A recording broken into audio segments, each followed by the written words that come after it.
You're watching Alaska's news source. A hiker's nightmare coming to life when a bear attacked a woman who was exploring along the Basher Trail near the Stuck Again Heights area, where first responders were staged yesterday. Well, tonight we're learning more about the survivor of the attack and digging into what authorities are doing about that bear involved. We've got our Quinn White live this evening. Quinn, what are you seeing at the attack site right now? Check this out. This is the Basher Trailhead parking lot. We are the only people here. It's been really quiet. There's signs posted urging hikers to go home. Now, we're being told that the woman who was attacked on this trail yesterday, she spent over an hour on the phone with authorities. She has been drug off the trail during the attack, so she wasn't 100% certain her exact location on the trail. With that, we were able to deploy our drones. Our drones were the key to this case. We were able to get an aerial view of the terrain and find her exact location. Inaccessible by road, APD's Eye in the Sky led to the Anchorage Fire Department's front country rescue team, bringing in necessary equipment to get to the injured woman, like this mule.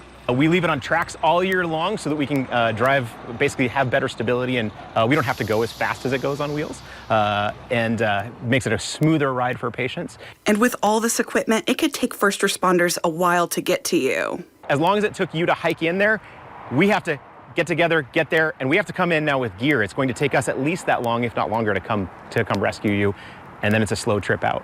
Eventually, the woman had to be airlifted out to a local hospital. She's seriously hurt, but police say the injuries to her head, neck, and arms are not life-threatening. Again, that was our Quinn White reporting, and we hear that the woman is in stable condition tonight. But again, the whereabouts of this bear who attacked her remains unknown. The Department of Fish and Game has not yet responded to our request for comment. You got to make noise. You got to yell every so often to alert the bear that you're there. Because if you alert the bear you're there, there's a good, very, very good chance that they are going to leave you alone. They don't want to mess with you as much as you don't want to mess with them.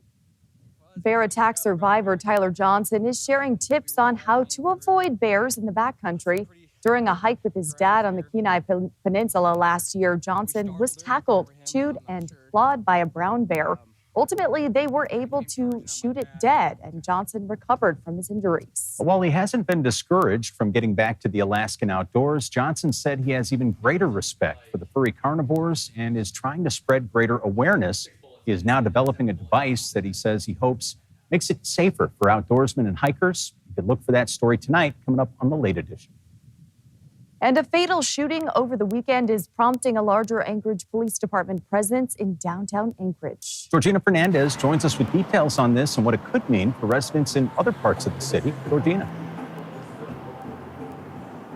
John, Augusta, I'm staying right now outside of the Anchorage Police Department, right across the street where that fatal shooting happened over the weekend. Now, according to Anchorage Police Department, they're planning to put increased police presence here starting this weekend on the 700th block of 4th Avenue. Now, this is security footage from that shooting that happened over the weekend from Gaslight Lounge that captured that fatal shooting, during which you can see people running and ducking as the shooter opened fire. That shooter eventually killed by Gaslight security officer on video. Now, according to APD Chief Sean Case, for the past several weeks, APD has had 4 officers on the block to decrease criminal activities. But after last weekend's fatal shooting, which left 3 people injured and 1 dead, it is ramping up its presence to 8 officers in the area. That is around 25% of its staffing on the weekends. In addition to officers being stationed there, APD says it will also cover up parking meters starting at around 10 p.m. on the 4th Avenue 700 block on both sides of the street. And then about that bar break time, about that 90-minute time period, we'll have the block blocked by patrol cars, so there won't be any vehicles coming and going in the 700 block. So that means that what the officers are going to do is they're going to start dispersing the people that are coming out of the bar, making sure they don't congregate in front of the bar. Now, APD says, well, there is increased presence here on this block in downtown. There could be delays in response times to other places in the city. Augusta, John. Georgina Fernandez, thank you very much. A bombshell CNN interview with U.S. Senator Lisa Murkowski focuses on documents and the fallout related to Jeffrey Epstein. Our Will Courtney standing by with a brief rundown on that brand new interview. Will. Yeah, John, Augusta. During that interview, Senator Lisa Murkowski questioned if President Donald Trump is trying to cast away some of the attention from the so-called Epstein files. This comes as the president recently accused former President Barack Obama of treason, which Murkowski said could be a deflection. Here's part of that interview with Murkowski conducted by CNN's Caitlin Collins. Obviously, this is new language. The words like treason are big words, right? And so to have this come out at this point in time, I'll just take it back to there is so much work that needs to be done that we in Congress need to be working on. It does cause one to wonder if this is an effort by folks in the administration to have the conversation move on to something else other than the Epstein matter, move on to something else, somebody other than President Trump. So let's go back to prior presidents. Murkowski said later that in the interview that if Trump would have dealt with this earlier, there wouldn't be, quote, a big conspiracy behind all this, end quote. This is a developing story, and we're working on getting more reaction tonight, including the White House's response. And we're going to continue to update you as we learn more. John, Augusta. All right, Will, thanks so much. And the special legislative session is fast approaching. One lawmaker who is deployed right now says he will return in time for that session. Democratic Senator Forrest Dunbar, who's been deployed abroad with the Alaska Army National Guard, says he will be back for the start of session August 2nd.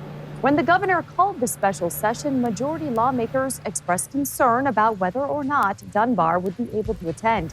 And that question now seemingly answered. In a statement, Dunbar said he would vote against the education funding veto, making the 35-member majority ready for the veto override come August 2nd. He also called the funding cuts to schools catastrophic, something superintendents have been telling us as schools get closer to opening their doors back from summer break. If votes remain in line with the initial veto override that took place back in May, at least 10 members of the minority will have to flip their votes in order for the override to happen. To learn more about what we currently know about how the minority and others are going to vote on this, check out our website. Well, a new accounting bill was passed into law today without the signature of Governor Mike Dunleavy. The bill reduces requirements for students to become CPAs or certified public accountants in the state. It also lets businesses receive accounting services from outside the state. Since the governor did not sign the bill after it met its deadline, it automatically went into law this afternoon. Those provisions go into effect at the beginning of next year. But in addition to students benefiting from this, I would argue that all businesses in Alaska benefit from this because it increases the number of students who are able to make it through that accounting program and become a CPA, therefore increasing access and availability to the accounting profession to businesses in Alaska. Now, we did reach out to the governor's office for comment. A spokesperson responded with a letter that the governor sent to House Speaker Bryce Edgman, saying it passed without his signature. Transitioning now, it's warm and sunny outside. These are the kind of July days that people want to see and go outside and enjoy. We've got our meteorologist standing by. Yeah, Jackie Purcell joining with the forecast. Some changes coming, Jackie? Oh, no. Yeah, there are changes coming our way, but I'm going to give you plenty of time. We still have some nice weather to enjoy this evening in the Anchorage area. We're seeing some blue sky. In fact, we hit 71 for our official high today, surpassing that norm of 66 degrees for this time of year, staying under that record, though, from 2013 when we reached 77 degrees. Check out the fishermen there at Ship Creek as the tide is coming in. It's expected to be high tide at 7:48 this evening, so beautiful fishing conditions. In fact, it's 76 on the east side of town at the Campbell Creek Science Center, 69 at New Seward and Huffman, and even 66 in the higher elevations, 71 here at our location in Midtown. Wet weather hangs out just to our west. There's some scattered showers into the interior as we head into this evening. Some showers developing over the Talkeetna Mountains, but on the quiet side for the most part. Fairbanks hitting 67 for their high, staying under their norm of 72 for this time of year. Nowhere near that record of 88 degrees set from 1968. And they're currently seeing some blue sky mixing with some cloud cover out there, 65 degrees and winds out of the southwest up to 13 miles per hour. So I told you about the wet weather. It arrives into the south central region on Friday, sticks around into Saturday, but does depart, moving south as we head into the weekend. So that's some good news. 71 and some sunshine still sticking around for our Thursday in Anchorage, expecting some showers in Fairbanks, as well as the Bethel area, more widespread rain and cooler there as well. I'll have more in the forecast coming up a little bit later. All right, Jackie, thanks. Look forward to the full forecast. But before that, a Fairbanks Memorial Park getting some attention and lots of improvements. We have those details coming up. Plus, the new edition of Inside the Gates. It's one you won't want to miss. We'll be right back. You're watching Alaska's news source. 2025 marks the 80th anniversary of the end of World War II. And while many Alaskans know that the last frontier became a battleground during the war, far fewer are aware of the internment and relocation of people in Alaska. Our Adrienne Peterson visits the University of Alaska Museum of the North, where that story has been shared for 30 years. Forced to leave.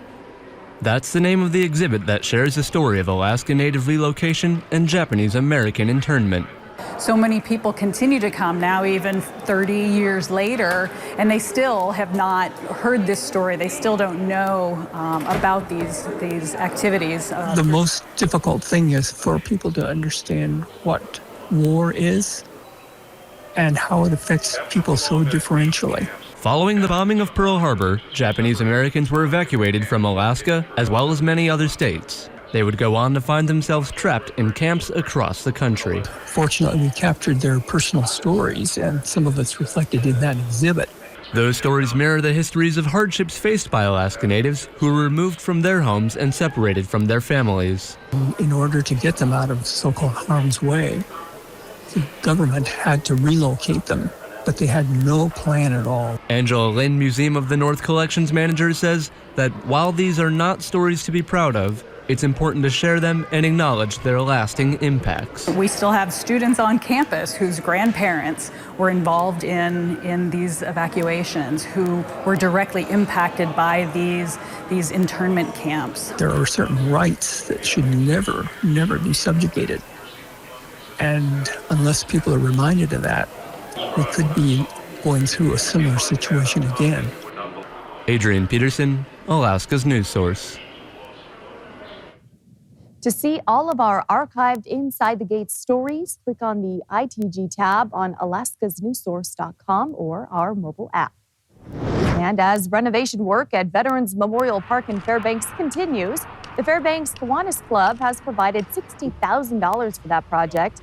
The funds came from the Kiwanis Club as part of the Fairbanks North Star Borough's first project sponsorship program. And while the borough is facilitating these renovations, the funds from the Kiwanis Club are primarily going toward the replacement of a gazebo that stood as the stage of that park, according to the club's president. He says the club had also been searching for a project for years, and as a lack of project opportunities there resulted in funds being saved up. We started having a little extra funds because of COVID. There wasn't a lot of opportunities going out. And so we were still doing the Christmas tree sale. We weren't really spending the funds. So our club had made it so that we were going to try to find a main project to give back to the community, because when we do our fundraising for the trees, it all says that we give back directly to the community. And so this just really fit into that. The project is expected to be completed in 2026. And in the meantime, portions of this park are still open for visitors. Thanks for listening. Click subscribe so you can get the latest podcast from Alaska's news source automatically. And stay up to date with breaking news and in-depth reporting available for free 24/7 with the Alaska's news source app.